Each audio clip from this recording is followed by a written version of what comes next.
महाराष्ट्राच्या किनारपट्टीवरील कांदळवनांची भिंत आज माणसाने केलेल्या अतिक्रमणामध्येही तग धरून घट्ट उभी आहे. या परिसंस्थेत राहणारे जीवजंतू देखील बदलत्या वातावरणानुसार आपला अधिवास कायम ठेवून आहेत. कांदळवनांची मुळं ऑक्सिजन मिळवण्यासाठी जमिनीच्या वरच्या दिशेने वाढतात. जमिनीची धूप होण्यापासून रोखतात. हवेतला कार्बन वायू सुद्धा मोठ्या प्रमाणात खेचून घेतात. शिवाय वेगवेगळ्या प्रकारच्या रोजगाराच्या संधी देखील उपलब्ध करून देतात. त्यामुळे भविष्यात कांदळवनांची ही परिसंस्था राखण्यासाठी त्यांची लागवड करणं गरजेचं बनलंय. आज आपण मँग्रोव्ह कांदळवनातील आपण रोपवन आणि नर्सरीची माहिती घेत आहोत. तर यामध्ये आपण मुख्यत्वे जी रोपवनासाठी किंवा कांदळवनासाठी जी जागेची निवड करतो हा एक फार महत्त्वाचा टप्पा आहे.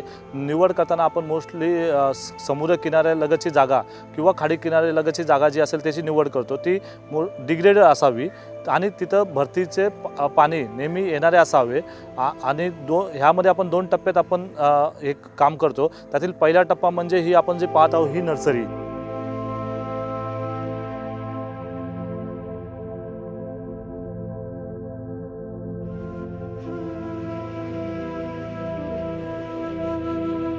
कांदळवनाचं बी बाजारात कुठेही मिळत नाही. हे गोळा करण्यासाठी कांदळवन ज्या ठिकाणी आहेत त्या भागामध्ये जाऊन वनमजुरांमार्फतच गोळा करून घ्यावं लागतं. बरं, आता इतर ज्या प्रजाती असतात जसं आंबा, फणस, जांभूळ तुम्ही पाहिलं असेल तर ह्या प्रजातींच्या ज्या बिया असतात या खाली पडलेल्या सुद्धा आपण गोळा करून ते नंतर आपण रोपवाटिकेमध्ये लावून त्याची रोपं बनवू शकतो.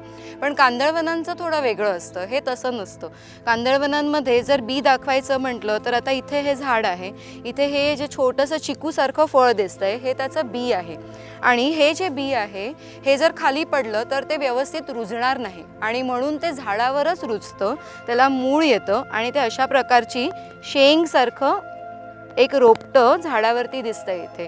तर अशा प्रकारे हे जे शेंगा दिसत आहेत या शेंगा नसून ही कांदळवनाची रोपच आहेत. आणि ही रोपं जेव्हा हे परिपक्व होतात तेव्हा आपण हे नर्सरीमध्ये आणून लावतो. कांदळ प्रजातीच्या या शेंगा गोळा करण्यासाठी वनमजुरांना प्रशिक्षण दिलं जातं.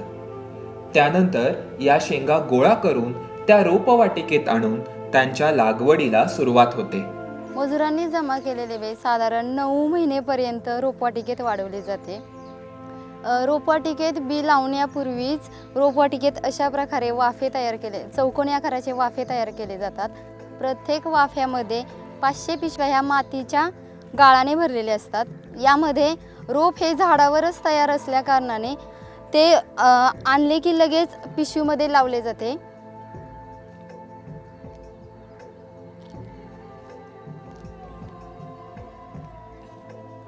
आणि पिशवीमध्ये लावल्यानंतर अशा प्रकारे ते विकसित होते. मॅडम, अशा प्रकारच्या कांदळवनांच्या रोपवाटिका तयार करताना नेमकी काय आव्हानं आपल्या समोर असतात? कांदळवनाची रोपवाटिका तयार करताना खूप अडचणीला तोंड द्यावं लागतं. जेणेकरून ज्या ठिकाणी भरती ओहोटीचे पाणी येईल अशी जागा रोपवाटिकेसाठी निवडली जाते.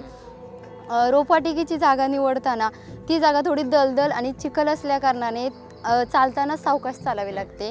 त्याच्यानंतर या ठिकाणी काम करताना जे वनमजूर असतात ते सर्वसाधारण वनमजूर याच्यामध्ये काम करू शकत नाही आहेत.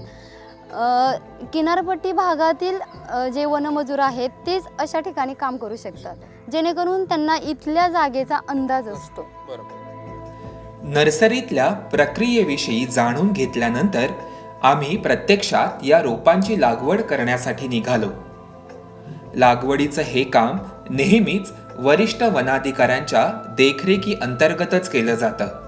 कांदळवनाच्या बाहेर जी रोपांची लागवड करतो त्यामध्ये आम्ही फॉरेस्ट डिपार्टमेंटमध्ये मार्चच्या अगोदरच खड्डे खोदले जातात. पाऊस उन्हाळा लागायच्या अगोदरच.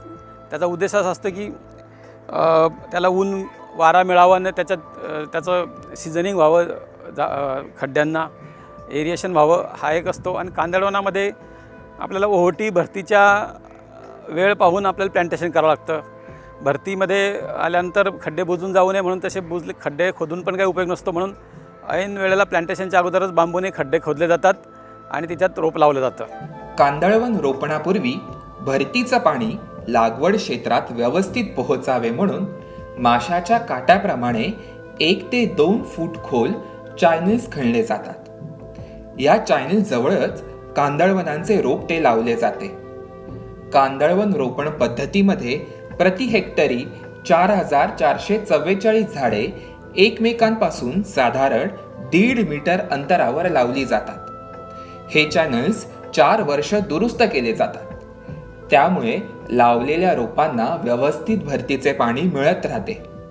कांदळवनांच्या रोपांची 7 वर्ष निगा राखली जात असल्यामुळेच ही मोहीम सक्षम बनते.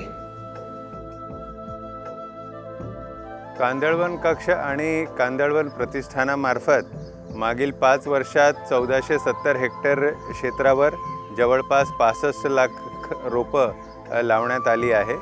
आणि याचाच परिणाम म्हणजे फॉरेस्ट सर्वे ऑफ इंडियाने जे 2019मध्ये त्यांच्या देशातल्या वनाची स्थितीबाबतचा अहवाल जारी केला आहे. त्यानुसार कांदळवनात भरमसाठ अशी वाढ झालेली आहे.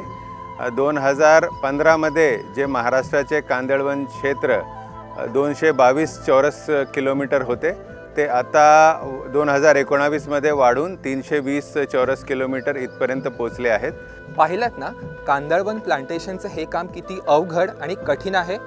मँग्रोव्हचे सर्व अधिकारी आणि वनमजूर गेल्या कित्येक वर्षांपासून अत्यंत मेहनतीने हे काम पार पाडतात. लक्षात ठेवा, मँग्रोव्ज हे पर्यावरणासाठी आणि आपल्या माणसांसाठी लोकोपयोगी असल्याने त्यांची निगा राखणे गरजेचे आहे.